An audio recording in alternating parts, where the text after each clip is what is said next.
ನಮಸ್ಕಾರ ಗುರು, welcome back to my mini vlog. ಜೀರಿಗೆ ನೀರು ಕುಡಿಯೋದ್ರಿಂದ ತುಂಬಾನೇ ಯೂಸ್ ಇದೆ ಗುರು. ನಿಮ್ಗೇನಾದ್ರೂ ಡೈಜೆಷನ್ ಪ್ರಾಬ್ಲಮ್ ಮತ್ತೆ ಮೋಷನ್ ಪ್ರಾಬ್ಲಮ್ ಏನಾದ್ರು ಇತ್ತು ಅಂದ್ರೆ ಇದನ್ನು ಕುಡಿಯೋಕೆ ಸ್ಟಾರ್ಟ್ ಮಾಡಿ, ಪಕ್ಕಾ ಸರಿ ಆಗುತ್ತೆ. ಹೆಂಗೆ ನಿನ್ನೆ ಬೇರೆ ಒಳ್ಳೆ ಮಳೆ ಬಂದೈತೆ. ಬಟ್ ಆನೆಕಲ್ ಬತ್ತ ಮಚ್ಚ, ಆನೆಕಲ್ ಒಂದು ಬೀಳಬಾರ್ದು. ಆನೆಕಲ್ ಒಂದು ಬಿತ್ತು ಅಂತಂದ್ರೆ ಇಲ್ಲಿ ನೋಡ್ರಿ, ಇಲ್ಲಿ ಕಾಣ್ತಾ ಇದೆ ನೋಡಿ. ಇದು ಎಲ್ಲ ಮಗ ಕಾಣ್ತಾ ಇದೆ, ಅರಳು ಇಲ್ಲೆಲ್ಲಿ ಕಾಣೋ ತರ ಇಲ್ಲಿ ನೋಡ್ರಿ, ಇಲ್ಲಿ ಕಾಣ್ತಾ ಇದೆ ಅದು. ಆ ಅರಳು ಉದುರು ಬಿಡ್ತು ಅಂತಂದ್ರೆ ಅರ್ಧ ಅಡಿಕೆನೇ ಕಮ್ಮಿ ಆಗ್ಬಿಡುತ್ತೆ. ಈ ಮಾರ್ಚ್ ಏಪ್ರಿಲ್ ಒಳಗಡೆ ಆ್ಯಕ್ಚುಲಿ ಹೇಳ್ಬೇಕು ಅಂತಂದರೆ ನಮ್ಮ ಕಡೆ ಮಳೆ ಬರಬಾರ್ದು. ಅದಾದ್ಮೇಲೆ ಬಂದರೆ ನಡೆಯುತ್ತೆ.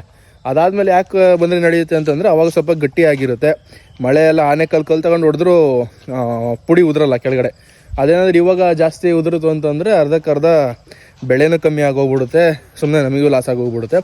ಬಟ್ ನಿನ್ನೆ ಒಳ್ಳೆ ಚೆನ್ನಾಗಿ ಮಳೆ ಬಂದೈತೆ, ಖುಷಿ ಆಯಿತು.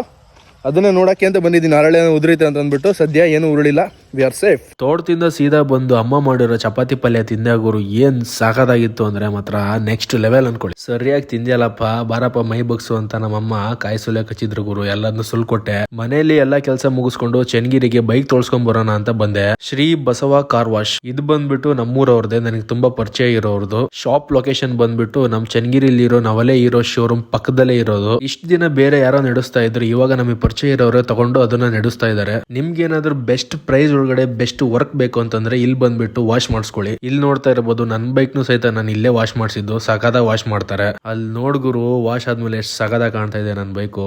ಸೂಪರ್ ವಾಶ್ ಮಾಡ್ಕೊಟ್ಟವ್ರು ಮಾತ್ರ. ಅಲ್ಲಿಂದ ಸೀದಾ ಗಾಡಿ ವಾಶ್ ಮಾಡಿಸ್ಕೊಂಡು ತೋಟದಲ್ಲಿ ಬಂದು ಹೊರಗಡೆ ನಿಲ್ಸಿದ್ದೀನಿ. ಯಾಕಪ್ಪ ಅಂತಂದ್ರೆ ಇವತ್ತಿನ ವಾಶ್ ಮಾಡಿಸಿದೀನಿ ಗುರು. 4 ದಿನ ಚೆನ್ನಾಗಿ ಕಾಣ್ಬೇಕಲ್ವಾ ಗಾಡಿ.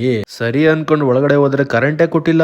ಏನಾಗಿದೆ ಅಂತ TC ಹತ್ರ ಬಂದು ನೋಡಿದ್ರೆ ವೈರ್ ಕಟ್ ಆಗ್ಬಿಟ್ಟೈತೆ. ಇನ್ನೇನ್ ಇವತ್ತು ಕರೆಂಟ್ ಕೊಡಲ್ಲ ಅಂತ ಗೊತ್ತಾಯ್ತು. ಸೀದಾ ನಮ್ಮ ಆಂಟಿಗ್ ಮನೆ ಹೋದೆ. ನಮ್ಮ ಅಣ್ಣನು ಬಂದಿದ್ದ. ಏನೋ ದೊಡ್ಡದಾಗೆ ಸ್ಕೆಚ್ ಆಗ್ತವ್ರಲ್ಲ ಅಂತ ಯೋಚನೆ ಮಾಡ್ಕೊಂಡು ಕುತ್ಕೊಂಡಿದ್ದೆ. ಆಮೇಲೆ ಗೊತ್ತಾಯ್ತು ನಮ್ಮ ಬ್ರದರ್ದು ಫ್ಯೂಚರ್ ಬಗ್ಗೆ ಮಾತಾಡ್ತವ್ರೆ. ಫ್ಯೂಚರ್ ಅಂದ್ರೆ ಗೊತ್ತಲ್ಲ ಗುರು, ಅಪ್ಕಮಿಂಗ್ ಎಜುಕೇಶನ್. ನಂದೇನ್ ಕರ್ಮ ಅಂತಂದ್ರೆ ಬೆಳಗ್ಗೆ ಏನು ವಾಶ್ ಮಾಡ್ಸಿದೀನಿ, ಇವ್ರು ನೋಡಿದ್ರಿ ಇವತ್ತು ಟೈರ್ ಬಂದಿದ್ ಬಾ ಗುರು ಅಂತ ಕರ್ದವ್ರೆ. ಇನ್ನೇನ್ ಮಾಡಕ್ಕಾಗುತ್ತೆ, ಮತ್ತೆ ಇನ್ನೊಂದ್ಸಲಿ ವಾಶ್ ಮಾಡಿಸ್ಬೇಕು. ಹಳೆ ಟೈರ್ ಅಂತೂ ಫುಲ್ ಊಸ್ಟ್ ಅನ್ಕೊಳ್ಳಿ, ಏನಿಲ್ಲ ಅದ್ರಲ್ಲಿ. ಅದ್ ಬಿಡುಗುರು, ನಮ್ ಚೆನ್ನಗಿರಿಲಿ ಯಾವ ಶಾಪ್ ಅಲ್ಲೂ ಪ್ಯಾಡಕ್ ಸ್ಟ್ಯಾಂಡೇ ಇಟ್ಕೊಂಡಿಲ್ಲ ಅನ್ಕೊಳ್ರಿ. ನಾವೇ ಏನೇನೋ ಜುಗಾಡ್ ಮಾಡಿ ಟೈರ್ ಬಿಚ್ಚಿಸ್ಬಿಟ್ಟು ಟೈರ್ ಹಾಕ್ಸಿದ್ವಿ ಗುರು. ಇನ್ನೇನ್ ಮಾಡಕ್ಕಾಗುತ್ತೆ. ಟೈರ್ ಏನೋ ಫಿಟ್ ಮಾಡಿಸ್ದೆ, ಅದಾದ ತಕ್ಷಣ ಮತ್ತೆ ಇನ್ನೊಂದು ಟ್ಯಾಕ್ಸ್ ಬಿತ್ತು, ಬುಷ್ ಹೋಗಿತ್ತು, ಮತ್ತೆ ಬುಷ್ ಹಾಕಿಸ್ದೆ. ಬೈಕ್ ನ ತಗೊಂಡೋದ್ ಮುಖ್ಯ ಅಲ್ಲ ಗುರು, ತಗೊಂಡ್ಮೇಲೆ ಅದನ್ನ ಮೇಂಟೈನ್ ಮಾಡೋದಿದೆಯಲ್ಲ ಯಪ್ಪ. ಇವತ್ತಿನ ವ್ಲಾಗ್ ಇದಾಗಿತ್ತು. ಇಷ್ಟ ಆಗಿದ್ರೆ ಒಂದು ಲೈಕ್, ಶೇರ್, ಕಮೆಂಟ್, ಒಂದು ಫಾಲೋ ಮಾಡ್ಕೊಂಬಿಡಿ.